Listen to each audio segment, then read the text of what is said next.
यह असंभव है कि कुछ न किया जाए। क्या सोचा जाए कि हमारी बहन की बेटी के बदले खून मांगा जा सकता है? राजवीर प्रताप ने गुस्से में कहा। रुद्र प्रताप कहाँ है? पंचायत के लोगों को क्यों जवाब नहीं देता? राजवीर प्रताप को अपने भतीजे रुद्र पर पूरा भरोसा था, लेकिन वह भी गुस्से में था कि वह अमर है। सिंह का बेटा क्यों मर गया और इस मामले में किसको भुगतना पड़ रहा था, ये सब समझने में वह क्रोधित था कि उन लोगों ने अपने बेटे की जिंदगी की बजाय प्रताप खानदान की बेटी को मांगा और बदलना चाहा।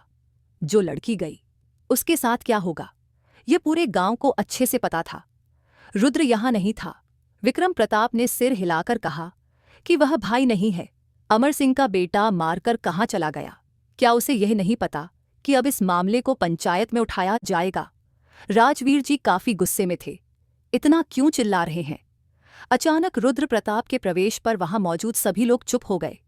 वह 29 साल का जमींदार था, बेहद आकर्षक और शक्तिशाली आदमी। जितना सुंदर और लंबा था, उतना ही गुस्से में भी खतरनाक था। जब वह गुस्से में आता और अगर उसके सामने उसका दुश्मन होता, तो न केवल दुश्मन बल्कि उसके दोस्त भी अपनी जान गंवा सकते थे। वह एक अकेला आदमी था। अपने गुस्से में उसने किसी को मारा, और कोई और नहीं बल्कि अमर सिंह के छोटे बेटे को मार डाला। अमर सिंह और विक्रम प्रताप के परिवार शुरू से ही मित्र थे, लेकिन बाद में उनके बच्चों में कुछ मतभेद हो गए। इसका एक उदाहरण रुद्र प्रताप द्वारा अमर सिंह के बेटे की हत्या है। अब वे लोग बदला लेने के लिए पागल हो गए थे। आज वहां पंचायत थी, जिसमें खून के बदले खून की बात की जा रही थी, लेकिन रुद्र वहां मौजूद नहीं था, इसलिए पंचायत को भंग कर दिया गया और अब यह कल फिर से होना था। उस समय प्रताप परिवार के सभी पुरुष अपने सिर जोड़कर बैठे थे। मामला क्या है? महल में इतनी हलचल क्यों है? वह आगे बढ़ते हुए अपने कंधे पर लाल रेशमी शॉल डाले, लेकिन सभी लोग उसकी गहरी हरी आंखों से उसे देख रहे थे, क्योंकि अब वे लोग बदलने की मांग कर रहे हैं या प्रताप परिवार की इज्जत की मांग कर रहे हैं। विक्रम रुद्र के हाथ प्रताप की बातों पर मुट्ठियां कस गए। महल में केवल एक महिला, सुलोचना देवी भी मौजूद थी। घर की लड़कियों को छोड़कर सभी अंदर से कुछ सुन रहे थे। कीर्तिका का दिल जोर जोर से धड़क रहा था। महिला की मांग खून बहाने की थी। गौहर रुद्र की बहन थी और कीर्तिका रुद्र की पत्नी। दोनों एक दूसरे का हाथ पकड़कर खड़े होकर कांप रही थीं। उनका इतना साहस नहीं था कि वे सामने खड़े होकर खून बहाने की हिम्मत करें। जो लोग आए थे वे रुद्र से बात कर रहे थे। रुद्र गुस्से में दहाड़ धर रहा था। ये चीज तुम्हारे लिए क्या है? जब तुम हत्यारे हो, हम पूछते हैं तुम्हारा गुस्सा क्या है? रुद्र पर विक्रम की बातों ने गहरी सांस ली। जो भी योग्य है रुद्र उसे वैसा ही देता है। रुद्र की आंखों में थोड़ी भी पछतावा नहीं थी, लेकिन राजवीर जी भी बहुत गुस्से में थे। उन्होंने कहा, मैं आ गया हूं, मैं मरने वाला नहीं हूं। देखेंगे कल क्या होता है। उसकी मौत की बात सुनकर सुलोचना देवी का दिल कांप उठा। उसका एक छोटा बेटा था, वह कैसे मर सकता था? प्रताप हवेली की एकमात्र छाया था। अगर उसके साथ कुछ हुआ तो वह मर जाएगा। वह अपने कमरे से दूसरे कमरे में चला गया। विक्रम ने सोचा कि यह मामला इतनी आसानी से खत्म नहीं होगा। राजवीर प्रताप ने विक्रम की सोच को देखकर कहा कि यह विक्रम के बेटे का स्वभाव है और गर्व देखकर वह कुछ कर सकता है। उसने किसी को मार दिया और ऊपर से सख्त रवैया अपनाना चाहिए। विक्रम जी ने मन ही मन भगवान से प्रार्थना की। रुद्र जैसे ही कमरे में आया, उसने शॉल बिस्तर पर डाल दी और दर्पण के सामने खड़ा हुआ। उसका शरीर ठंडा था। दुश्मन उससे आश्रय मांगते थे। वह दर्पण में अपने दांतों को देखकर उन पलों को नहीं भूल सकता था जिसमें उसने अमर सिंह के बेटे को मार डाला था। उस लड़की से दूर रहो। हमारी किसी भी बहन या बेटी पर आंख उठाई तो मैं तुम्हें मार दूंगा। जो करना चाहो कर लो, मैं किसी से नहीं डरता। रुपेश सिंह को भी उसने अपनी छाती पर हाथ मारते हुए गुस्से में कहा। रुद्र ने उसकी मुंह पर एक मुक्का मारा। मारने के बावजूद रुपेश सिंह टिक नहीं पाया। रुद्र ने कहा, तुम ऐसे कूदते हो जैसे महल की बहन बेटी को तंग कर रहे हो। इस बार रुपेश को दर्द महसूस हुआ और उसने हाथ रखा, लेकिन रुद्र प्रताप के मन में आग फैल गई। उसने अपना सिर जोर से मारा। टक्कर इतनी जोरदार थी कि रुपेश लड़खड़ाया, जबकि रुद्र को कोई फर्क नहीं पड़ा। मेरी महल की बहन बेटी दूर की चीज है, उसका नाम देखो। मैं तुम्हारी जीभ खींचकर कुत्तों के सामने डाल दूंगा। रुद्र प्रताप ने जोर से दहाड़ लगाई और रुपेश को धक्का दिया। रुपेश इस झटके में लड़खड़ाते हुए गहरे गड्ढे में गिर गया। यह सब इतना अचानक हुआ कि किसी ने पल को समझा भी नहीं। रुद्र के मुनीम दिनूजी नीचे गए और गड्ढे की ओर देखा। रुपेश का नाम वहां नहीं था। राजा साहब, उसने क्या किया? दिनू घबराकर रुद्र प्रताप की ओर देखने लगे। रुद्र प्रताप ने दिनू पर अपने कंधे से झटका दिया और उसके बेहोश शॉल को दूसरी कंधे पर डालकर कार की ओर बढ़ गए। रुद्र ने गहरी सांस ली। हालांकि माथे पर जोर अब भी वैसा ही था। उसे रुपेश को मारने पर कोई पछतावा नहीं था। रुद्र प्रताप ने सिर हिलाया और बाथरूम की ओर जाने का सोचा। तभी दरवाज़ा खुला और गुस्से में वह अंदर आया, लेकिन वह दरवाजे पर रुक गया और ठहर गया। रुद्र की तेज नजरें उस पर टिकीं। कीर्तिका को लगा कि वह या तो महल में नहीं है या फिर आपके स्टडी रूम में होगा। उसे कमरे में देखकर कीर्तिका का चेहरा सिट्टी की तरह सफ़ेद हो गया। उसने उम्मीद नहीं की थी कि वह इसमें शामिल होगा। मैं अपनी किताबें। कीर्तिका ने बिस्तर पर रखी अपनी किताबों की ओर इशारा किया। रुद्र प्रताप की नज़रें भी उन किताबों पर टिक गईं। कीर्तिका और गौहर उसे रात में ट्यूशन पढ़ाती थीं। कल की गलती के लिए कीर्तिका ने अपनी किताबें उसके कमरे में छोड़ दी थीं। आज वह देर से आई थी, मतलब आज पढ़ाएगी नहीं। और अनुमान लगाओ कि रुद्र प्रताप की अनुपस्थिति में वह अपनी किताबें लेने आई। वह अपने पास आई। उन्होंने अपनी बुझती हुई मन की आग को शांत किया और कीर्तिका को बुलाया। कीर्तिका झिझकते हुए उसके सामने सोफे पर बैठ गई। हाँ, उन्होंने सिर झुका लिया और उसके पास खड़े हुए। अपनी कपड़े निकालो। रुद्र ने अपने पूर्ण अधिकार व्यक्त किए। कीर्तिका ने अपने तरफ की ओर उंगली रखते हुए आश्चर्य से पूछा, क्यों? आपके अलावा और कोई यहां है? रुद्र ने तीखे नजर से उसे देखा और सिर हिलाते हुए आगे बढ़ा। कपड़े निकालो, उसने फिर से आदेश देते हुए कहा। ऐसा लग रहा था कि वह कीर्तिका पर अपने अधिकार को व्यक्त करना चाहता है। आखिरकार वह उसकी पत्नी थी, इसलिए अपने अधिकार को व्यक्त करना उसके लिए स्वाभाविक था। परिस्थिति की परवाह किए बिना पूरे गांव वालों के सामने कीर्तिका ने मंगलसूत्र गले में पहना और मांग में सिंदूर भी भरा। यह शादी का अलग मामला था और यह शादी यहीं सीमित थी। इसके बाद कोई और कार्रवाई नहीं की गई। यानी प्रसिद्धि के अनुसार वह अपने महल में रह रही थी, लेकिन वर्तमान में उसकी पत्नी के रूप में नहीं। कीर्तिका इस गांव की अनाथ बेटी थी। पिता बचपन में मर गए थे और मां भी एक दिन सांप के काटने से मर गई थी। कीर्तिका अकेली रह गई थी। गांव के बदमाश लड़के उस पर गंदगी भरी नजर डालते थे और एक दिन बुरी नीयत से उसके घर में घुस गए। रुद्र शहर से लौट रहे थे जब उन्होंने कीर्तिका के चिल्लाने की आवाज सुनी। वह तुरंत अपने घर में गए और लड़कों को मारकर आधा मार डाला। पूरा गांव इकट्ठा हो गया और फिर रुद्र ने कीर्तिका से कहा कि वह उसके साथ जाए, लेकिन गांव वाले उसके इस फैसले पर हैरान थे। जब गांव वालों ने पूछा कि इस लड़की को आप अपने घर किस स्थिति में ले जाना चाहते हैं, और उसी समय उसने बिना सोचे कीर्तिका का हाथ पकड़ा और उसे गांव में बने मंदिर ले गया। गांव वालों के सामने मांग में सिंदूर भरा और मंगलसूत्र गले में पहनाया और फिर उसे उसकी मां के घर ले आया। हाथ सौंपते हुए लगभग 3 महीने बीत चुके थे। कीर्तिका को घर लाकर अब यह मामला अनदेखा कर दिया गया और सुलोचना देवी ने भी कीर्तिका की कम उम्र को देखकर इस मामले को ऐसे ही छोड़ दिया। कीर्तिका ने अभी 12वीं पास की थी और सुलोचना जी के कहने पर रुद्र ने उसका कॉलेज में दाखिला करवा दिया। अब कीर्तिका अपने घर की बहू बन चुकी थी और अब वह रुद्र के जीवन में शामिल होना चाहती थी। कीर्तिका हमेशा उससे बचकर भागती थी, लेकिन शाम को उसे 2 घंटे रुद्र का सामना करना पड़ता था।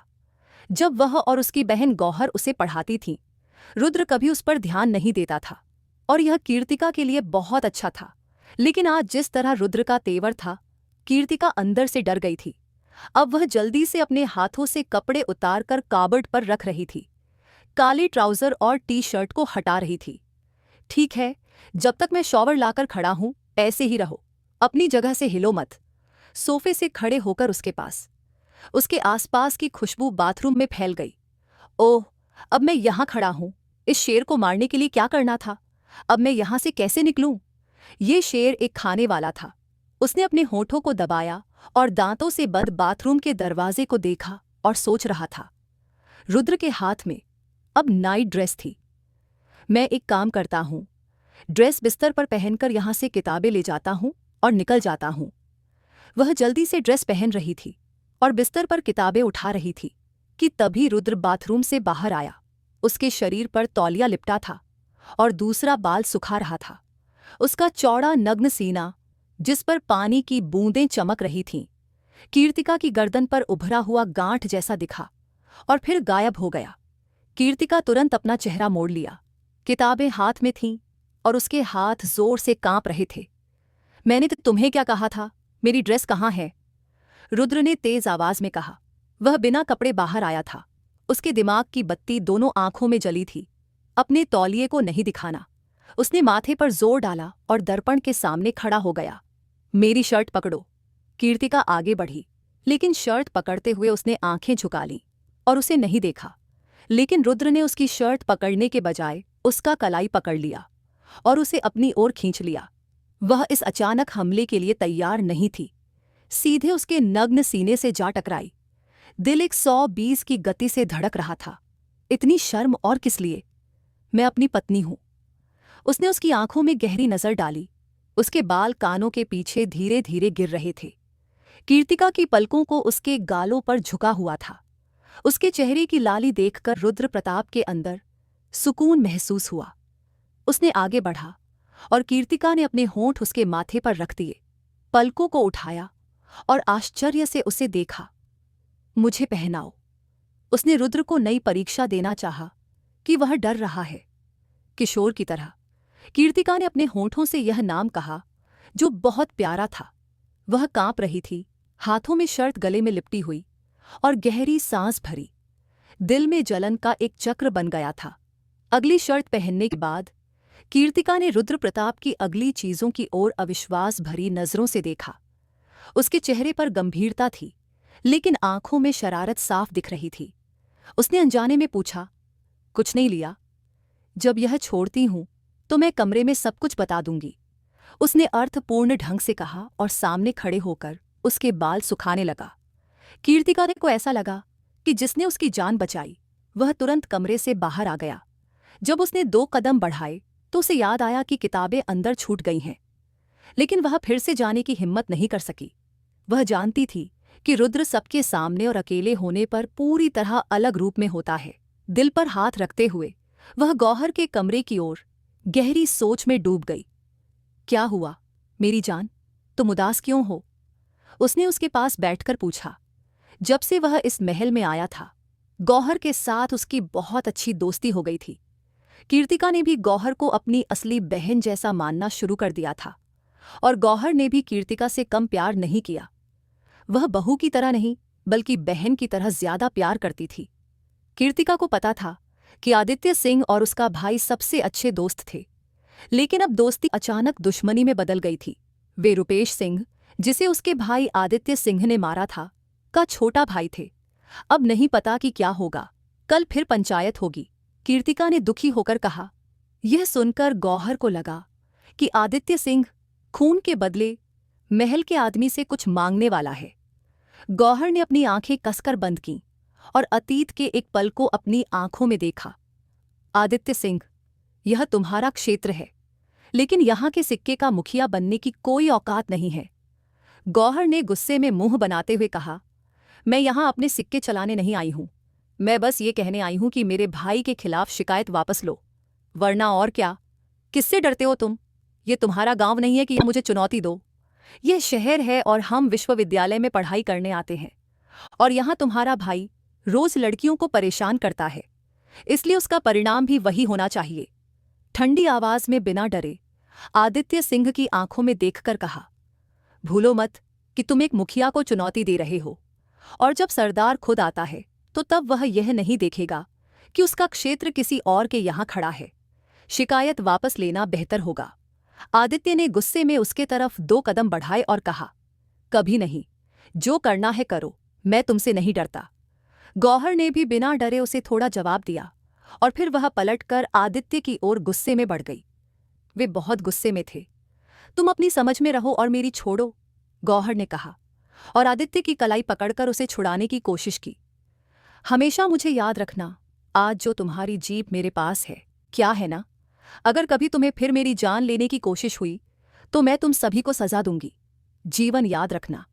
वह गुस्से में अपनी कलाई जोर से फड़फड़ाकर बोले और कदम पीछे करके गहरे गड्ढे में भर गए और विश्वविद्यालय से बाहर निकल गए। गौहर ने अपनी आंखें खोलीं। कल का वह दृश्य कहीं खो गया था, आज उसकी आंखों के सामने वह वापस आ गया। अब आदित्य कोई भी रूप न दिखाए, वह पीछे हटने वाला नहीं था। रुपेश वैसा ही था जो विश्वविद्यालय में हर लड़की को परेशान करता था। किसी में भी इतनी हिम्मत नहीं थी कि वह उसके खिलाफ कुछ कर सके। लेकिन गौहर ने न केवल कार्रवाई की बल्कि विश्वविद्यालय में उसे प्रतिबंध भी दिलाया। आज समय उसके हाथ में था, क्योंकि रुपेश की मौत रुद्र प्रताप के हाथों हुई थी। गौहर पूरी रात जागकर सोचती रही। अपने भाई से उसका बहुत प्यार था। वह नहीं चाहती थी कि आदित्य बदले में उसके भाई से कुछ मांगे। उसकी आंखें द्रुत भाव से रो रही थीं। अगले दिन फिर पंचायत में बैठी, जहां रुद्र प्रताप और आदित्य आमने सामने बैठे थे।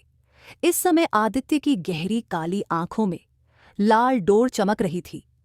उसका बस यही था कि सामने बैठे रुद्र को मार डाले, लेकिन वह पंचायत के फैसले का इंतजार कर रहा था। तुम इस मामले में कुछ कहना चाहोगे? सरदार करण सिंह ने रुद्र प्रताप की ओर देखकर पूछा। यह सब एक दुर्घटना थी। दुर्घटना में मौत हुई। मैं उसे मारना नहीं चाहता था, लेकिन फिर भी मैं खून का बदला लेने के लिए तैयार हूं। जो चाहो मुझसे मांग सकते हो। रुद्र प्रताप ने अपने नथुनों से हवा निकालते हुए कहा। सरदार कर्ण सिंह ने आदित्य की ओर देखकर सवाल किया। मेरे भाई का खून इतना सस्ता नहीं कि मैं पैसे छोड़कर दूं। मैं खून के बदले खून लूंगा। मेरा भाई मरने के बदले मैं रुद्र प्रताप की सर चाहूंगा। आदित्य ने जोर से आवाज में गरजते हुए कहा। मेरे बेटे को देखकर भी मैं उसकी आंखें निकाल दूंगा। वह बहुत गुस्से में आगे बढ़ा। क्यों? खून सिर्फ तुम्हारा नहीं है, हमारा खून भी है। तुम्हारे बेटे ने मेरे बेटे को मार दिया और उसका मूल्य केवल 2 तरीकों से चुकाया जा सकता है, या तो बेटे की जान या सम्मान का बलिदान। जो चाहो दे दो। तुम सीधे क्या कहना चाहते हो? रुद्र प्रताप ने अपनी मोटी मूंछों को हिलाते हुए आदित्य के चेहरे की ओर देखा। पहले जब दोनों सबसे अच्छे दोस्त थे, आज एक दूसरे को नफरत की नजरों से देख रहे थे। स्पष्ट रूप से सुनना है तो सुनो। अपने आप को बचाओ। तुम्हारे पास 2 विकल्प हैं, तुम्हारी बहन या वह लड़की जो अभी तुम्हारे नाम पर तुम्हारे महल में रखी है। दोनों में से जो भी निकालोगे अपनी जान बचाने के लिए। आदित्य की बात सुनकर रुद्र प्रताप के मन में आग भड़क गई। वह अपनी जगह से उठे, आदित्य को गिरना बांध पकड़ लिया और उसके मुंह पर जोरदार मुक्का मारा। तुमने कैसे ले लिया मेरी बहन या मेरी पत्नी का नाम? मैं तुम्हें मार डालूंगा। रुद्र प्रताप बहुत गुस्से में था, जबकि आदित्य के पास एक बार रुद्र प्रताप को पलटने का मौका था। उसने बिल्कुल शांत रहकर खाया। विक्रम प्रताप ने अपने बेटे का हाथ पकड़कर उसे रोका। सब ठीक नहीं हो रहा प्रताप, बेहतर होगा कि अपने बेटे को समझा दो कि वह अपना गुस्सा नियंत्रित करे। ऐसा करने से मामला और बिगड़ेगा, न कि सुलझेगा। अगर तुम लोग अपनी घर की महिला को खून देना नहीं चाहते हो तो रुद्र प्रताप को बदले में उसे सौंपना होगा, क्योंकि यह हमारे इलाके का सिद्धांत है। खून के बदले खून या सम्मान। सरदार कर्ण सिंह, विक्रम प्रताप और राजवीर प्रताप ने इस बात को गंभीरता से लिया। उसे पता था कि यह पंचायत का फैसला होगा। रुद्र प्रताप अकेला बेटा और उत्तराधिकारी था। विक्रम प्रताप का बेटा और राजवीर प्रताप का भतीजा किसी भी हाल में रुद्र प्रताप को सौंपा नहीं जा सकता था। पंचायत ने उसे सोचने के लिए 1 दिन दिया। जैसे ही महल में लौटे, महल में भूकंप जैसा प्रभाव आया। विक्रम प्रताप अपने बेटे पर बहुत गुस्से में था। रुद्र का गुस्सा आज चरम पर था। वह गुस्से में सही और गलत के फर्क को भूल जाता था, और यही कारण था कि आज वह इतनी बड़ी मुश्किल में फंस गया।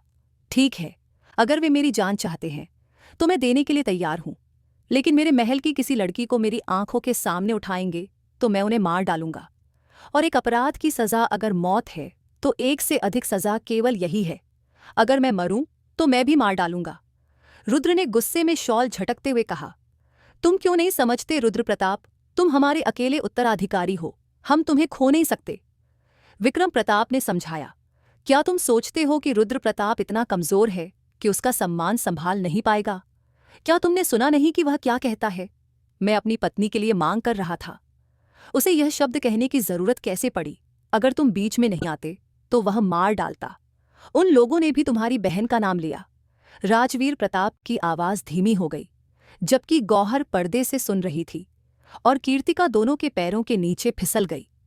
गौहर की आंखों में कई आंसू देखकर कीर्तिका का दिल बुरी तरह धड़कने लगा। मेरी बहन, मेरी जान, मेरे पिता, अगर कोई उस पर गंदी नजर डालता है तो रुद्र प्रताप उसे मुश्किल से रोक पाएगा। बेहतर होगा कि इस मामले का कोई अच्छा समाधान निकाले, आपस में लड़ाई करने के बजाय। राजवीर प्रताप ने दोनों को अलग किया। मैं खून देने के लिए तैयार हूं। अचानक कीर्तिका के शब्दों से सभी लोग एक पल के लिए ठहर गए, और रुद्र का गुस्सा उस लड़की पर टूटने वाला था जो उसके सामने खड़ी थी। अगर रुद्र अपना गुस्सा सहन न करता तो अगले ही पल उसने तेजी से कीर्तिका को जोरदार थप्पड़ मारा। वह चौंकते हुए सोफे पर गिर पड़ी और अपने गाल पर हाथ रखकर रुद्र प्रताप को देखा। सुलोचना देवी आगे बढ़ीं और कीर्तिका को उठाने लगी। रुको मामा, वहीं रुको। यह संभव नहीं कि सहानुभूति दिखा पाएं। यह शब्द किसे कहने की जरूरत थी। रुद्र आज बस इतना ही कर रहा था। वह रोती हुई अपनी जगह से उठी और डर कर रुद्र को देखने लगी। अंकल जी, विक्रम जी ने कहा है कि तुम्हारी आवाज बाहर नहीं निकलनी चाहिए। उससे पहले ही कि वह कुछ करे, रुद्र प्रताप ने चिल्लाया और कीर्तिका को फिर से पकड़ लिया। अब बहुत समय हो गया था और उसी समय उसने कहा, मैं अपनी पत्नी को विदा ले रहा हूं। मेरी पत्नी मेरे कमरे में मेरे साथ रहेगी और कोई बीच में बोलने वाला नहीं होगा। रुद्र प्रताप इतना गुस्से में था कि सभी ने सोचा कि चुप रहना ही बेहतर है। रुद्र ने कीर्तिका का हाथ पकड़कर उसका गुस्सा निकालते हुए उसे अपने कमरे की ओर खींचा। तुम उसे क्यों नहीं रोकती? वह कहीं भी कुछ न करे। सुलोचना देवी ने अपने पति की ओर देखते हुए कहा, तुम जानते हो कि वह कितना गुस्से में है। क्या बीच में बोलने की जरूरत है? विक्रम ठंडी आवाज में अपनी पत्नी के पास जाकर सोफे पर बैठते हुए बोले, राजवीर भाई, तुम ही देखो, उसे रोको कि वह कोई बुरा काम न करे। सुलोचना देवी बहुत ही नरम दिल वाली महिला थी। कीर्तिका के प्रति उसकी बहुत महीनों से बहुत स्नेह था, और अब वह डर रही थी कि उसका गुस्सैल बेटा कीर्तिका को नुकसान न पहुंचाए। यही सोचकर उसकी आंखों में आंसू थे। अगर वह ऐसा करता तो उससे भी बुरा लगता। कीर्तिका पर उसे खुद का कोई अधिकार नहीं था कि वह सजाकर और पेश करके बात करे। अगर रुद्र प्रताप उसे थप्पड़ नहीं मारता तो उसका हाथ उठ जाता।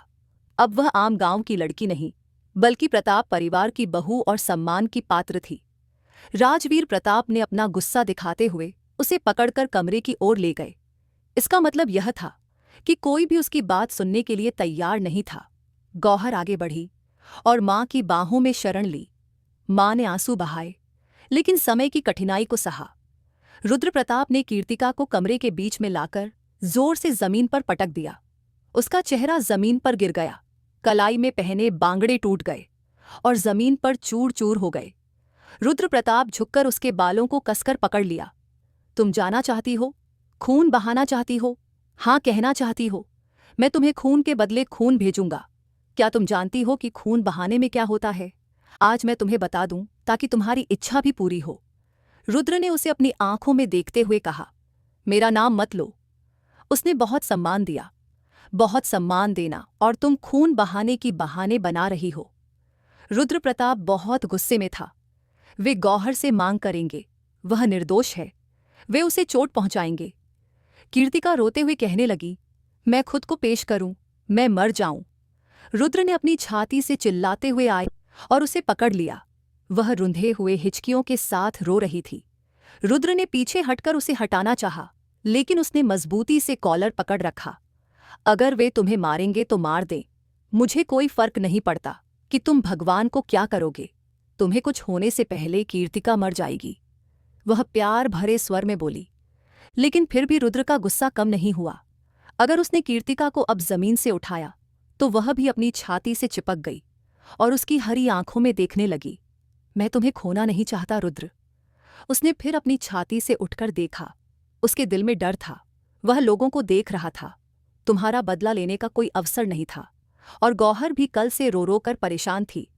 रुद्र और गौहर दोनों की जान बचाई गई थी। किसी के लिए भी परेशानी सहन करना मुश्किल था, तो इतने बड़े मामले को सबके सामने कहने के बावजूद कुछ नहीं होगा।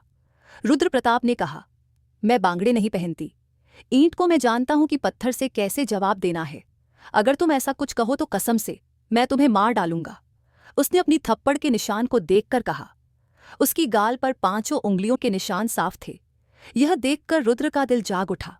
कभी मैं नहीं कहूंगा, तुम बस वादा करो कि कुछ नहीं किया जाएगा। उसने उसके सामने रुद्र की हथेली पर सिर रखकर रोते हुए कहा। रुद्र ने गहरी सांस ली और उसे अपनी छाती से लगा लिया। वह अपनी बहुमूल्य जान खोने के डर से अपनी प्रेम भावना को व्यक्त कर रहा था। रुद्र के दिल पर जैसे बारिश हो गई। कुछ नहीं होगा, मैं वादा करता हूं, मैं सब कुछ सही करूंगा, बस मुझ पर भरोसा रखो। उसने अब धीरे स्वर में कहा और अपनी गाल को उसकी गाल पर रखा। उसकी गाल जल रही थी, लेकिन रुद्र के होंठों की मरहम से उसे राहत मिली। उसने अपनी आंखें बंद कीं और उसकी आत्मा में शांति महसूस हुई। मुझे दुख है कि मैंने तुम पर हाथ उठाया, लेकिन गलत नहीं किया, क्योंकि तुमने मजबूर किया। रुद्र चाहे नहीं, फिर भी उसे अपनी गलती मानते हुए उसने सिर झुकाया। मुझे माफ कर दो। वह तुरंत अपनी गलती मानकर अपने हाथ को छाती पर रखकर खड़ी हो गई। रुद्र ने देखा कि जहां उसकी कलाई पर बांगड़े टूटे थे, कुछ टुकड़े उसमें फंस गए थे। उन्हें निकालते हुए उसने अपने होंठ भी वहां रखे। कभी भी मुझसे दूर जाने की बात मत करना। उसने जोर से अपनी बाहों में उसे भर लिया। इतना गुस्सा होने के बावजूद ऐसा लग रहा था कि आज कीर्तिका को सजा नहीं दी जाएगी, बल्कि सच्चे प्यार से सजाया जाएगा। कीर्तिका रुद्र के प्रति वफादार थी और उसकी वफादारी के अनुसार वह प्यार से बैठी थी जहां अब कोई रास्ता नहीं बचा था। पंचायत फिर से व्यस्त हो गई, लेकिन रुद्र प्रताप वहां मौजूद नहीं था और यह सब राजवीर और विक्रम प्रताप ने अच्छी तरह समझ लिया था। उन्हें पता था कि रुद्र इतना जिद्दी है कि वह खुद को सौंप देगा, लेकिन उसकी पत्नी और बहन को गर्मी का सामना नहीं करना पड़ेगा। इसलिए उन्होंने रुद्र को बहाना बनाकर गांव से बाहर भेजा। विक्रम जी अपनी बेटी गौहर के साथ वहां पहुंच गए। विक्रम प्रताप किसी भी रूप में अपनी बेटी की जान का जोखिम नहीं लेना चाहते थे। वह अपनी बेटी गौहर के सामने खड़े थे। गौहर की आंखों में सवाल देखकर पिता ने उसकी आंसुओं को पोंछा और सिर झुका लिया। पापा, मैं अपने भाई की जान बचाने के लिए कुछ भी कर सकती हूं। तुम्हारा निर्णय स्वीकार है। और विक्रम जी ने अपनी बेटी को गले लगा लिया। उन्हें पता था कि इस खून के बदले किसी बच्चे की जान देना पड़ेगा। रुद्र को देने का मतलब था कि रुद्र की मौत भी उसी समय हो जाएगी, लेकिन गौहर को बदले में देने का मतलब था कि अगर गौहर की किस्मत में उसका पति प्रेम लिखा है तो उसे भी खुशी मिल सकती है। और आदित्य को जानने के अनुसार वह बहुत अच्छा और नेक दिल लड़का था, और यह सोचकर कि उसने गौहर का बलिदान दिया, एक उम्मीद थी कि शायद भगवान ने इस मामले में खुशियां लिखी हों। गौहर अपने भाई और साले के लिए बलिदान देने के लिए तैयार थी। आदित्य सिंह खून देने के लिए और हम अपनी बेटी को बहू बनाने के लिए तैयार थे। विक्रम साहब गौहर के सामने खड़े थे, काले दुपट्टे में कांपती हुई। पंचायत में खड़ी वह अकेली महिला थी, सिर से पांव तक ढकी हुई। इसी कारण आदित्य सिंह रुद्र प्रताप से बदला लेना चाहता था, लेकिन उसे भी पता था कि वह अपने परिवार का एकमात्र उत्तराधिकारी है। इसलिए जो कुछ भी होगा, विक्रम प्रताप अपने बेटे रुद्र प्रताप को गर्मी में नहीं आने देंगे। वह भी वहीं बैठे थे। थोड़ी देर में आदित्य और गौहर की शादी भी हुई। अब रुद्र के लिए पंचायत में खड़ी महिला प्रताप की बहन या प्रताप हवेली का सम्मान नहीं थी। अब सरदार आदित्य सिंह की पत्नी बन चुकी थी। वह सभी की नजरों के केंद्र में थी, एकमात्र लड़की। जैसे ही आदित्य ने शादी संपन्न की, वह लड़की की ओर उठकर शेर की तरह गरजा और उसका शॉल उड़ा दिया। इस दृश्य को हर आंख ने देखा। लड़की की गहरी नीली आंखों में आश्चर्य की झलक साफ दिखाई दे रही थी। सरदार आदित्य सिंह अब खून बहाने की बात भूलकर शादी के बाद उसके साथ जाएगा। सरदार कर्ण आदित्य सिंह ने कड़ी नजर से देखा। गौहर की कलाई पकड़ी और गौहर का खून सूखा। उसने बॉक्स निकाला और चला गया। विक्रम प्रताप की आंखों में आंसू थे। पीड़ा की एक लकीर उभर आई। राजवीर प्रताप ने भी उन्हें वहां से निकाला। हाँ, मुझे अपनी जान देनी पड़ती। तुम्हारे हिस्से का एक टुकड़ा उस आदमी को देना था। इससे ज्यादा दर्द और मेरी हार क्या होगी। वह अपने भाई की छाती से उठकर रो पड़ा। राजवीर प्रताप भी बहुत दुखी था। मैं रुद्र प्रताप से कभी माफी नहीं मांगूंगा। यही बात वही थी। उसने गुस्से में कार की ओर बढ़ते हुए कहा। पंचायत समाप्त हो गई। आदित्य सिंह आज फिर से अपने घर की बेटी देने के लिए सालों से चल रहे खून बहाने के रिवाज को जीवित रखे हुए थे। कीर्तिका की आंखों में आंसू थे। वह सो गई थी। वह रुद्र प्रताप के कमरे में बंद थी। बाहर से दरवाजे में ताला था। वह बहुत परेशान थी, लेकिन किसी ने उसकी नहीं सुनी और उसने गौहर को ले लिया। उसके पास उसका मोबाइल भी नहीं था कि रुद्र प्रताप को कॉल कर उसे बताती। दरवाजे के पास वह रो रही थी। गौहर गायब हो गई थी। वह निर्दोष अपने प्रियजनों के लिए खून की प्यास और सस्ता रिवाज केवल पेश किया गया था। आंसू फिर से बहने लगे। किसी को नहीं पता कि गौहर के साथ क्या होगा। उसका परिवार किस तरह व्यवहार करेगा। क्या वह निर्दोष इसके योग्य थी? नहीं, उसने यह सब नहीं किया। अगर केवल रुद्र प्रताप अपना गुस्सा नियंत्रित कर पाता तो उसे यह दिन नहीं देखना पड़ता। आज रुद्र प्रताप भी दुखी था, क्योंकि उसकी बहन आज इस स्थिति तक आई थी कि उसने अपने सिर को बलिदान देने के लिए झुका दिया। दरवाजे के पास जमीन पर बैठकर रोती हुई आंखें बंद कर दीं। जब आदित्य सिंह गौहर के साथ हवेली में प्रवेश किया, उसने देखा कि गौहर की कलाई उसके हाथ में थी और गौहर ने खुद को पूरी तरह ढक रखा था। आदित्य के काले शॉल में उसने अपनी शादी में यह दिखा दिया कि वह तैयार है। दादी ने सिर हिलाकर आदित्य को दुख के साथ देखा। वह यह मूर्ख रिवाज का कड़ा विरोध था। इतना ही नहीं, बल्कि हवेली की हर महिला भी इस रिवाज के खिलाफ थी। जहां भी यह होता, महिलाएं होती थीं और महिलाएं ही परेशान होती थीं। क्यों हर बार महिला को दंडित किया जाता? आदमी से आदमी को क्यों बदला नहीं लिया जाता? आज दादी ने अपने बहादुर पोते को दुखी देखकर भाई के खून में एक लड़की को बदला लेने आते हुए देखा। दादी ने कहा, आज से यह शेर हवेली में रहेगा, चाहे जो करना पड़े। सेवकों से भी कठोर रहेगा। आदित्य की मां साधना सिंह ने जोर से कहा, यह न्याय कहाँ है? तुम इस निर्दोष को बिना किसी अपराध के कैसे सजा दे सकते हो? क्यों इस पर यह दंड लगाया और यह गंदा रिवाज अभी भी जिंदा है? आदित्य सिंह, तुम्हारे बारे में यह उम्मीद नहीं थी। उसकी आंखों में दुहक और गुस्से के आंसू भर आए। आदित्य सिंह ने अपने मुंह में मुट्ठियां कस लीं। वह सोच में बैठा था कि क्या करना है, लेकिन उसकी मां ने उसकी सारी योजनाओं पर पानी फेर दिया। यह रिवाज वर्षों से चला आ रहा है और आगे भी चलता रहेगा। बाकी बातें यह थीं कि मेरे भाई को मारने के बजाय मैं रुद्र प्रताप को मारकर इसे पूरा करूंगा, आदित्य सिंह ने गुस्से में कहा। आदित्य ऐसा कुछ नहीं करेगा। तभी अचानक वह लड़की अपना मुखौटा हटा देती है और कड़े स्वर में बोलती है। उसकी अनुपम सुंदरता को देखकर वहां मौजूद सभी लोग हैरान रह गए। आदित्य सिंह भी एक पल के लिए स्तब्ध रह गया। उसे नहीं पता था कि सामने खड़ी यह लड़की वही है जिसने उसी विश्वविद्यालय में उससे झगड़ा किया था। उस समय वह लड़की उसे धमकी देकर चली गई थी, लेकिन उसके काम में इतना व्यस्त हो गया कि उसे भूल गया। शादी के समय भी उसने दुहक और गुस्से से आंखें बंद की और कसम खाई कि वह दुश्मन लड़की कभी आंख में नहीं देखेगा। उसे अपने परिवार के सामने पेश करेगा और कहेगा कि यह लड़की इस अवसर पर इतनी सजा पाए कि वह इसे सह न सके। उसकी चीखों से पूरी हवेली कांप उठी, लेकिन अब जब उसने उस लड़की को देखा तो हैरान रह गया। और आज वही लड़की उसकी पत्नी बन चुकी थी। शादी के रूप में उसने रिवाज को बदल दिया और उसे घर में अपने नाम से लाया। उसने मुझसे खून लिया है और बहू बना दिया। आदित्य सिंह अब मेरे भाई के खिलाफ कुछ नहीं कर सकते। गौहर की आंखें नम थीं, लेकिन उसका स्वर मजबूत था। अच्छा, अब तुम मुझे बताओगे कि मैं क्या करूं और क्या नहीं? उसने कड़े ढंग से उसकी कलाई पकड़ी और पास खींच लिया। अब पुराना हिसाब भी चुकता हो गया। गौहर ने उसे घूरकर देखा। आदित्य सिंह, बच्चे की कलाई छोड़ो, दादी ने गुस्से में कहा। छोड़ो दादी, थोड़ी देर के लिए ही सही। और मेरे भाई ने अपने आप को बदले के लिए प्रस्तुत किया, मुझे पीछे क्यों हटना चाहिए? रुद्र प्रताप ने अपने बेटे को देखते हुए गुस्से में उठ खड़ा हुआ। आदित्य, अगर तुम इस लड़की पर कुछ भी करते हो तो मुझसे बुरा कोई नहीं होगा।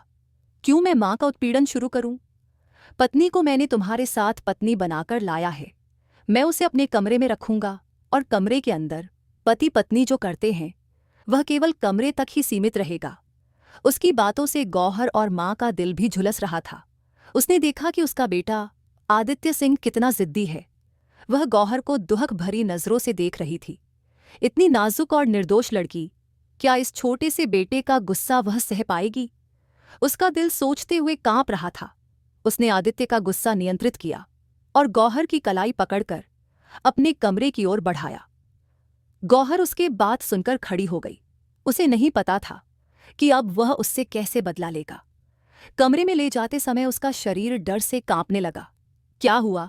मैंने तो अभी कुछ भी नहीं किया और तुम अपने आप ही कांप रही हो। कमरे के दरवाजे की ओर देखकर उसने दांतों से दांत दबाए और बोला। गौहर कुछ नहीं कह सकी। क्या तुम जानती हो कि इस बदले के रिवाज में महिला के साथ क्या होता है? उसके मुंह पर धुआं छोड़ते हुए पूछा गया। गौहर ने अपनी आंखों में आंसू लिए। उसने कहा, तुम मुझे मजबूर करोगे, मुझे चोट पहुंचाओगे, मेरी प्रतिष्ठा को गंदा कर दोगे, मुझे खुरच दोगे, मेरी सारी मौजूदगी को दागदार कर दोगे। रुकने का नाम नहीं लिया, सब कुछ बोलता रहा। आदित्य ने अपने होंठों को छुआ और देखा।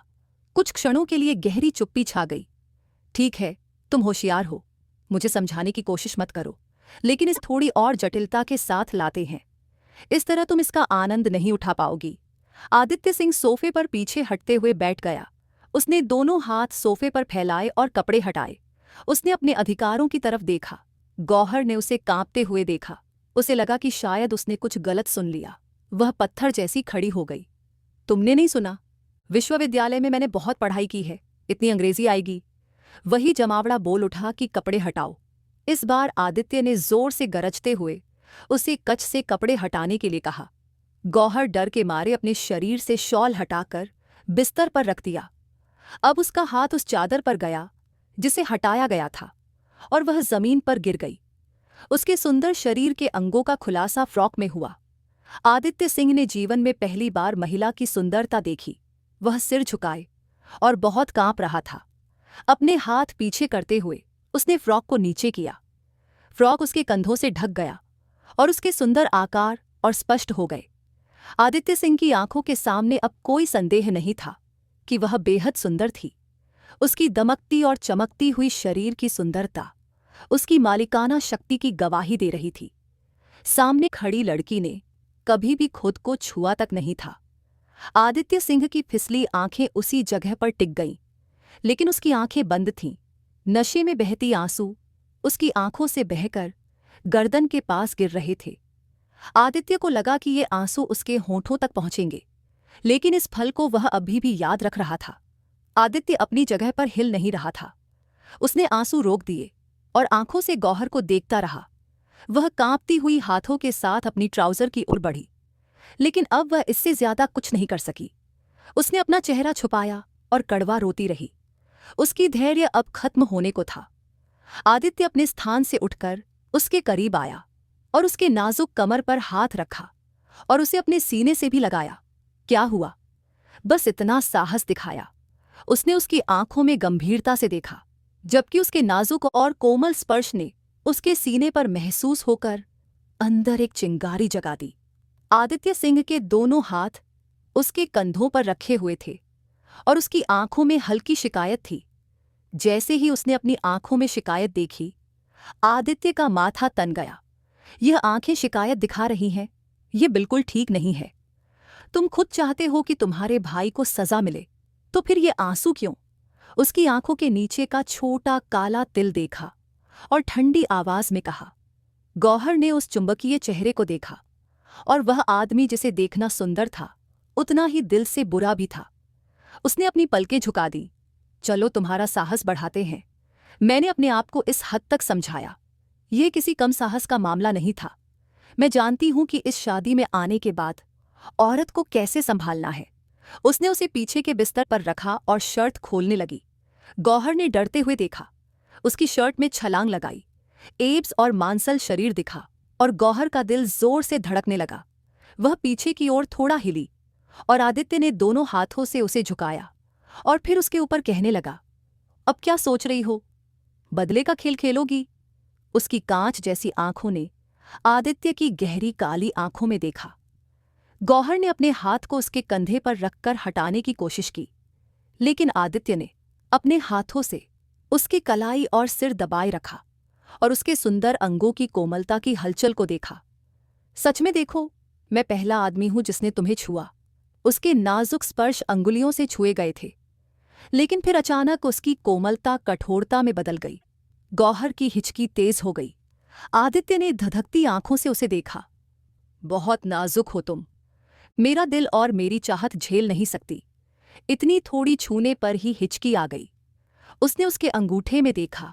उसमें अंगूठी थी, इसलिए उसने वह अंगूठी उतार दी और अपना चेहरा अलग रखा और उसके चेहरे के पास लाया। तुमने अपने भाई की जान बख्शी है, जबकि मैं ऐसा नहीं करने वाला। तुम दोबारा ऐसा नहीं कर सकती।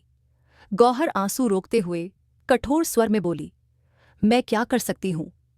आदित्य ने कहा, हाँ, अगर तुम मुझे खुश कर सको तो मैं अपना इरादा बदल सकता हूं।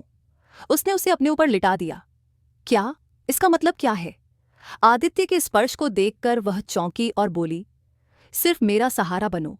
न तो मैं इसे करना चाहती हूं, न मेरे पास यह अधिकार है कि मैं इस सुंदर अस्तित्व को चोट पहुंचाऊं। बिल्कुल नहीं, तुम मुझे गुस्सा नहीं होने दोगी। उसने गंभीर स्वर में उसके चेहरे की ओर सांस छोड़ते हुए कहा। उसने अपनी बाहें उसके गले में डालकर मासूमियत से पूछा, हाँ, ये सोचा जा सकता है। अब यह तुम पर निर्भर है कि तुम इसे कहाँ तक ले जाओगी। उसने अपनी नाजुक होंठों पर गहरी सांस के साथ कहा। गौहर की आंखों से आंसू बह रहे थे। मुझे क्या करना है? वह डरते हुए पूछी। कौन सा मुझे? उसने उसे ऐसे आदेश दिए। गौहर झुक गई और अपने होंठ उसके गाल पर रख दिए और आदित्य ने उसे घूरा। क्या तुम प्यार को जानते हो? यह भी नहीं जानते। उसने रोते हुए अपना चेहरा उसके सीने में छिपाया। आदित्य की धड़कन उसके पूरे शरीर में बिजली की तरह दौड़ गई। अचानक उसके दिल में उसके लिए भावनाएं बदल गईं। उसने अपना चेहरा नरम किया और सामने झुककर अपनी आंखों से रोते हुए देखा। मैंने अभी तक रोने का कारण नहीं बताया और तुम अपनी आंखों से सुझाव दे रहे हो। यह बात उसने बहुत ही हल्की आवाज में कही, जिससे गौहर हैरान रह गई। चिंता मत करो, मैं सिखा दूंगा। वह धीरे धीरे उसके ऊपर झुका, उसे अपनी बाहों में समेटा और नीचे रख दिया। पहले तुम मुझे एक वादा करो, मेरे भाई के सामने कुछ नहीं कहोगी। वह उन पलों में यह वादा करने के लिए कह रही थी जब उसने उसे दूर नहीं किया। यह वादा वह कर सकती थी। अचानक वह गंभीर हो गया। मुझे फिर कभी मेरे करीब नहीं आने देना, उसने कठोर स्वर में कहा। मेरी पत्नी, हाँ, मुझे तुम पर पूरा हक है। जो चाहे मैं कर सकता हूं, तुम मुझे रोक नहीं सकती। इस विवाह के माध्यम से मैंने अपने भाई की जान बचाई। अगर तुम्हारी जान सुरक्षित है तो तुम्हारे लिए मैं क्यों नहीं छोड़ूं? उसने यह बात गुस्से भरे स्वर में कहकर उसके माथे पर हल्का दबाव डाला। आदित्य ने उसे देखा। उसका समर्थन ऐसा नहीं था कि वह नजरअंदाज कर दे या पास चले जाए। धीरे धीरे उसने अपने प्रेम को उसके सुंदर चेहरे की हड्डियों पर टिका दिया। गौहर बहुत परेशान थी, लेकिन खुद को आदित्य की पकड़ से अलग नहीं कर सकी। उसकी आवाज नहीं आई, लेकिन तुम, अगर अब सहमत नहीं हो तो मैं अपना दिल खोलकर तुम्हें यह रूप दिखाने के लिए तैयार हूं। उसने उसके होंठों पर झुककर उन्हें अपनी पकड़ में ले लिया। मैं तुमसे नफरत करती हूं, उसने रोते हुए कहा। उसकी डरावनी नर्म होंठों पर स्पर्श फैल रहा था। उसका स्पर्श इतना कोमल था कि वह चौंक गया। क्या हुआ? उसने आश्चर्यचकित आंखों से देखा और उसके लाल मदहोश आंखों को देखकर कहा, तुम कह रही हो कि तुम मुझसे नफरत करती हो, जबकि तुम्हारे स्पर्श में मुझे नफरत महसूस नहीं होती, उसने मासूमियत से कहा। आदित्य धीरे धीरे मुस्कुराया। तुम इतनी मासूम और नाजुक हो कि तुम्हारा कोई भी दिल तोड़ना असंभव है, उसने उसके आंखों पर किस करते हुए कहा।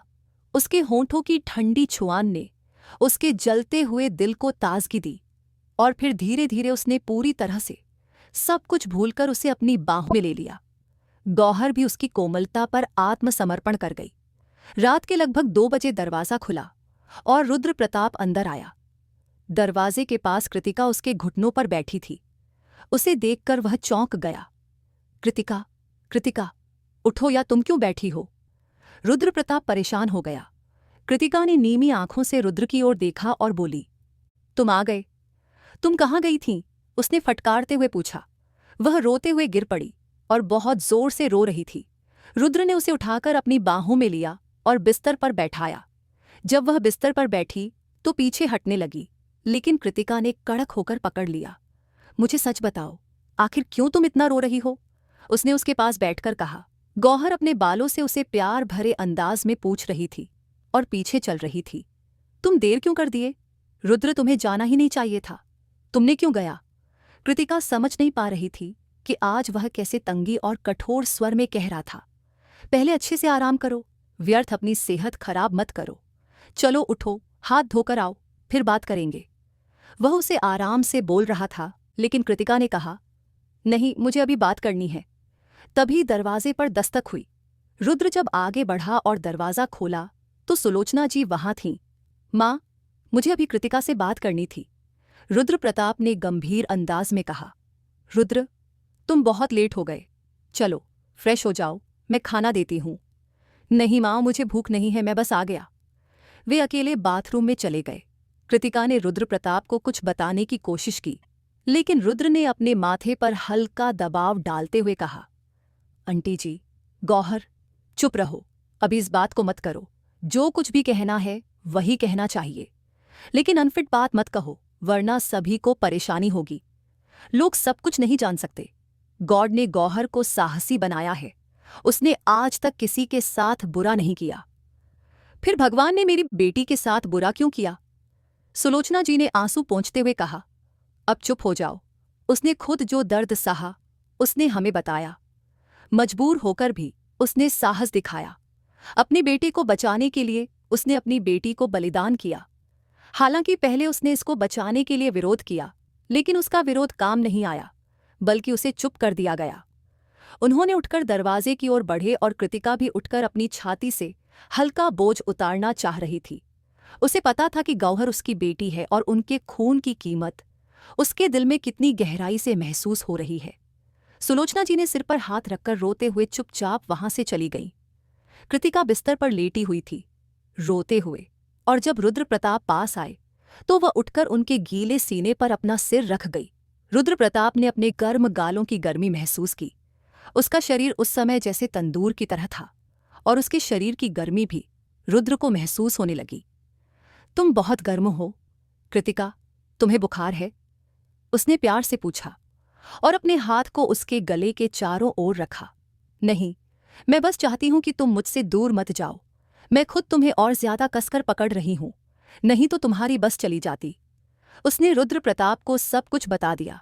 यदि सुलोचना जी ने शपथ नहीं दिलाई होती तो वह सब कुछ बता देती। अब तुम इतनी निकटता कैसे बनाओगी? मैं खुद को कैसे नियंत्रित करूं? उसने गंभीर स्वर में पूछा। किसने तुम्हें नियंत्रित करने के लिए कहा?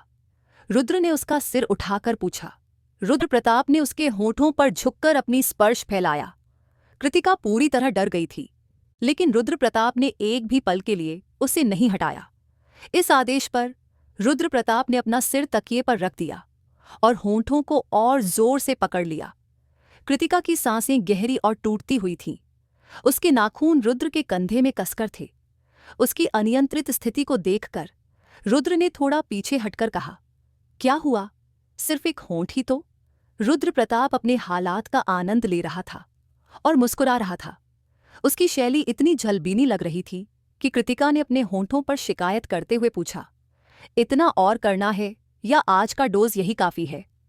उसकी एक आंख बंद थी और शर्म के साथ पलकें झुकी हुई थीं।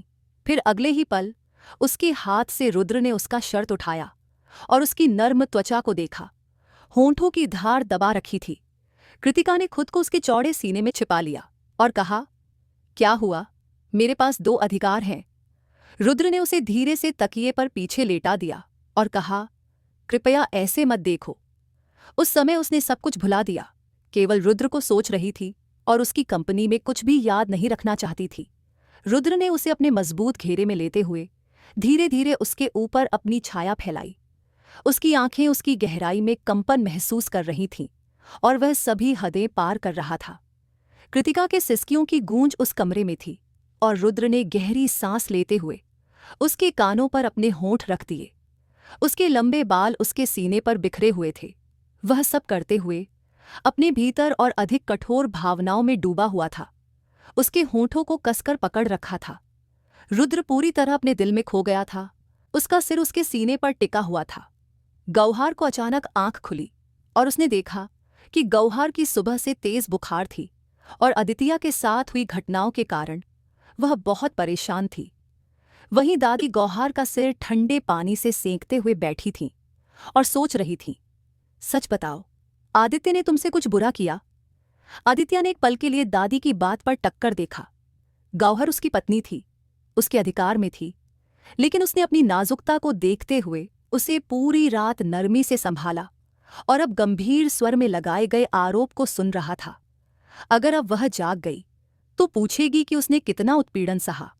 उसने अपना चेहरा कठोर कर लिया। तभी नौकरानी आई और रुद्र प्रताप के आने की सूचना दी। भाई जी, रुद्र प्रताप आए हैं। गौहार का सिर बाहर आया और पूछा, क्या कर रहे हो? गौहर को कैसे पाया? तुमने अपने भाई के लिए बलिदान किया। उस समय सुबह के 7 बजे थे और प्रताप हवेली में भूकंप सा महसूस हुआ। अब रुद्र को सब कुछ पता था और वह नियंत्रण से बाहर था। जो होना था हो चुका था। अब यह मामला यहीं खत्म होना चाहिए। रुद्र ने विक्रम साहब को अपने सीने से दूर करते हुए कहा, मैं इसे सही तरीके से निपटाऊंगा। अपनी बहन को उसके भाई के अपराध की सजा में मत फंसाओ। उसने सख्त अंदाज में पूछा, क्या कहना चाहते हो? अब से मेरे बहन के साथ कोई अन्याय नहीं होगा।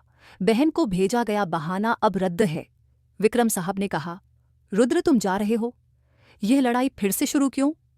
रुद्र ने पिता की रोक को नजरअंदाज करते हुए कहा, लड़ाई खत्म नहीं हुई है। जो युद्ध शुरू हुआ है उसे मैं ही समाप्त करूंगा। उसने बाहर निकलते हुए चट्टानों जैसी मजबूत शैली में कहा। बाकी सब लोग चिंतित होकर पीछे देखते रहे। जैसे ही आदित्य नीचे आया, रुद्र प्रताप के क्रोध से उसका सामना हुआ और उसके होठों पर हमला हुआ। जैसे ही रुद्र निकला, आदित्य के होठों से खून की एक बूंद फूट पड़ी और वह गहरी सांस लेने को मजबूर हुआ। रुद्र ने एक और बार जब हमला किया तो आदित्य चुपचाप सह गया। उसकी जबड़े की स्थिति बहुत खराब थी, लेकिन उसने खुद को संभाल लिया। उसकी सुंदर काली आंखों में यह सब घुल गया। रुद्र ने अपने पैर उठाकर आदित्य को पेट पर मारा, जिससे वह हकलाकर पीछे गिर पड़ा। हे भगवान, ये क्या हुआ? सधना जी ने कांपते हुए देखा और अपने हाथ को दिल पर रख लिया। रुद्र प्रताप का बेटा इस तरह मारा जा रहा देखकर दादी जी भी चिल्ला उठीं। गौहार ने अपने आदेशानुसार उसे पकड़ा हुआ था, क्योंकि जब उसे पता चला कि रुद्र प्रताप आ गया है, वह दूर नहीं रह सका। उसने महसूस किया कि आदित्य सिंह को उससे कुछ नहीं करना चाहिए, लेकिन जब वह बाहर आया और वहां का दृश्य देखा तो वह स्तब्ध रह गया। हे भगवान, क्यों मेरे बेटे को मार रहे हो? दादी ने कहा, यह बच्चा खून पिपासु लोगों के हाथों हो रहा है। रुद्र ने बीच में आकर हाथ रोके। भाई कोहड़ की आवाज पर वह अपनी बहन की ओर पल भर में पहुंच गया और उसे गले लगा लिया। बहन ने सही सलामत होने का एहसास किया और ठंडी राहत की भावना जाग गई। उसने समझा कि बहनोई ने उसकी बहन के साथ कोई गलत काम नहीं किया। वही अधर्मी आदमी पूरे नक्शे को खराब कर चुका था।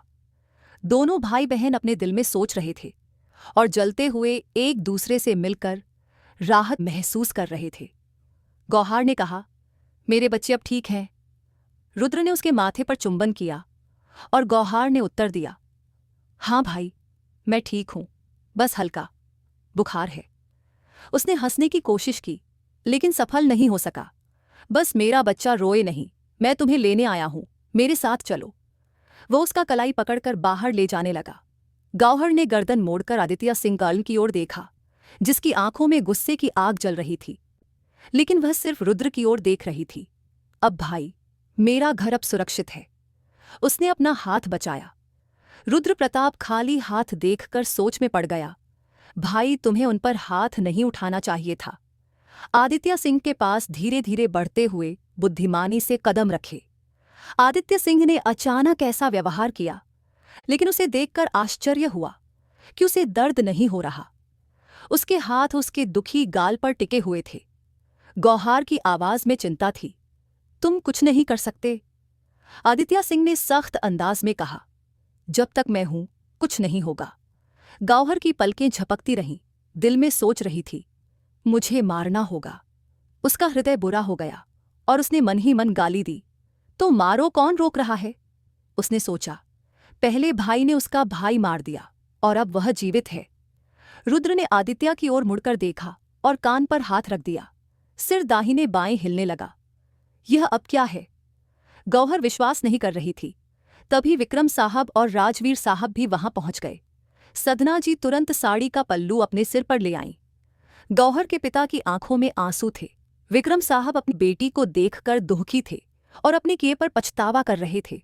फिर रुद्र ने सभी पर्दों को उठाकर सभी राज खोल दिए। रुपेश सिंह जीवित था। आदित्य सिंह ने केवल उसके मृत होने की झूठी खबर फैलाई थी ताकि सभी सोचें कि रुद्र प्रताप उसे मार चुका है और उसने गौहर का हाथ मांग लिया। यही सब हुआ। आदित्य सिंह ने गौहर के लिए खून में हाथ मांगा और गौहर, जो पहली नजर में उसके प्यार में पागल हो गई थी, उसी दिन से उसे भूल नहीं पाई। रुद्र प्रताप के साथ उसकी दोस्ती बहुत गहरी थी, लेकिन गौहर ने एक बार हल्के अंदाज में अपने रिश्ते के बारे में कुछ कहा, जिस पर रुद्र ने सख्ती से मना कर दिया। इसके बाद यह मामला वहीं समाप्त हो गया, लेकिन गौहर की तस्वीर आदित्य सिंह के दिल में हमेशा बनी रही। और जब उसे मौका मिला, जैसे रुपेश पर हमला हुआ और आदित्य समय पर भरोसेमंद आदमी के द्वारा उसे बचा लिया गया, तब रुद्र ने जब गौहर के लिए खून मांगा तो संदेह किया, अन्यथा वह शेर की तरह था और खून से खून का बदला लेने में पीछे नहीं हटता था। और रुद्र भी जानता था कि परिवार में यह बदला कितना भयंकर और घातक माना जाता है।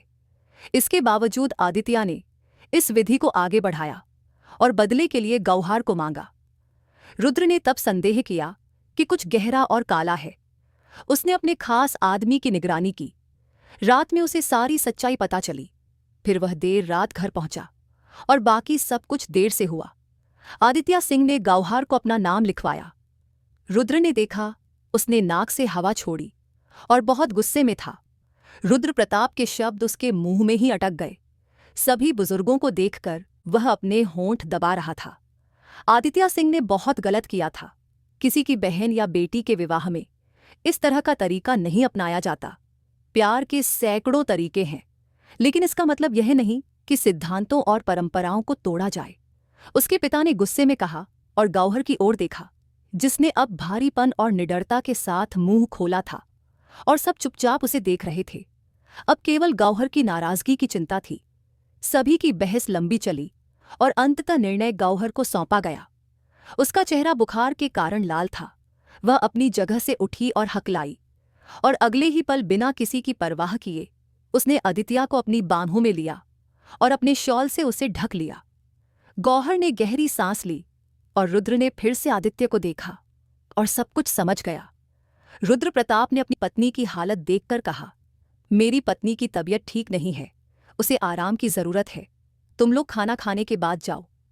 वह सम्मानपूर्वक गौहर को अपनी गोद में लेते हुए कमरे की ओर बढ़ा। सभी की नजरें इधर उधर झांक रही थीं और आदित्य सिंह का अंदाज पूरी तरह हताश लग रहा था। विक्रम साहब ने रुद्र की ओर सवाल भरी नजर से देखा। रुद्र ने सिर हिलाकर उत्तर दिया और पिता के साथ बाहर चले गए। रुद्र जानता था कि गौहर की खुशी और उसकी बहन की सुरक्षा से बड़ा कोई धर्म नहीं। उन्होंने कृतिका को अपनी बाहों में उठाया और उसे ड्रेसिंग टेबल पर ठीक किया। मुस्कुराते हुए उसकी नाक के सिरे पर होठ रखकर कहा, अब हमें अपने प्यार को छुपाने की जरूरत नहीं। उन्होंने उसकी कलाई थामकर गौहर और कृतिका के बीच हुए अनकहे भावों और उलझनों को समझते हुए उसे अपने पास रखा। रुद्र ने अपनी आंखों में भरपूर प्यार भरी झलक के साथ कृतिका की भौहों को अपने हाथों में लिया और गौहर की मुस्कान देखते हुए कहा कि अब कोई पुराना झगड़ा, कोई बदला या कोई डर नहीं रहे। कृतिका की आंखों में हल्का सा दुख था कि विवाह न तो भव्य हुआ और न ही विदाई के रीति रिवाज पूरे हुए, लेकिन रुद्र की ममता और स्नेह ने उसे पूरी तरह संतोष दे दिया। बस मंगलसूत्र और सिंदूर की रस्में जल्दी से पूरी की गईं। फिर विदाई का हाथ पकड़कर उसे कमरे में लाया गया। रुद्र ने कृतिका के माथे पर प्यार से चुंबन करते हुए उसे अपनी छाती से लगा लिया और गौहर के साथ विवाह की सभी रस्मों को पूरा करने का वादा किया।